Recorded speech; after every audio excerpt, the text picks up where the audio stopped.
तो मैं दिनेश शर्मा, डीपी संघ के अध्यक्ष जिला सिरमौर,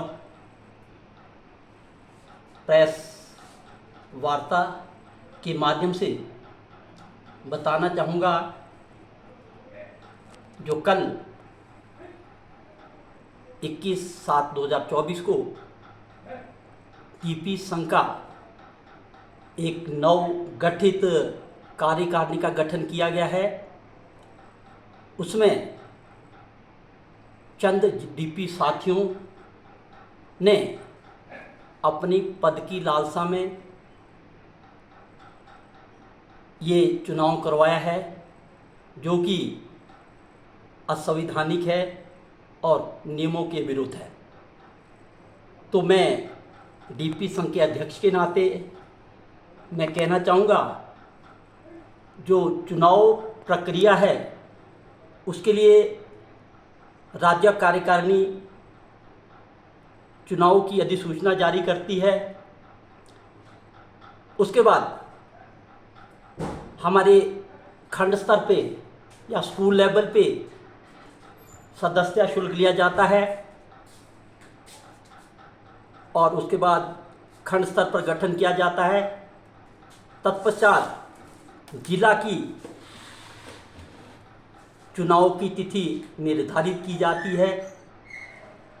तो ये चुनाव की एक प्रक्रिया है जिसको कल के कुछ डीपी साथियों ने नियमों को दरकिनारे करके एक नई कार्यकारिणी का गठन किया है। तो मैं बताना चाहूँगा, ये जो गठन हुआ है वो शिक्षक महासंघ के इशारे पे हुआ है और मेरा राज्य कार्यकारिणी के अध्यक्ष श्री मोहन नागटा जी से निवेदन रहेगा कि उस पर उचित कार्रवाई की जाए और चुनाव प्रक्रिया को नियमों से करवाया जाए और इस पर अपना बयान भी वो जारी करें।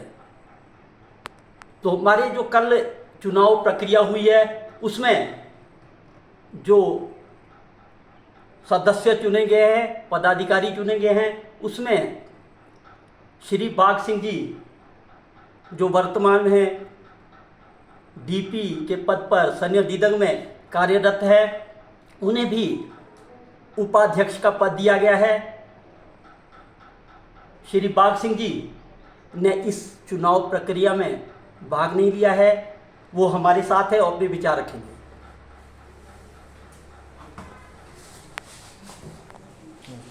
मैं भाग सिंह डीपी राजकीय वरिष्ठ माध्यमिक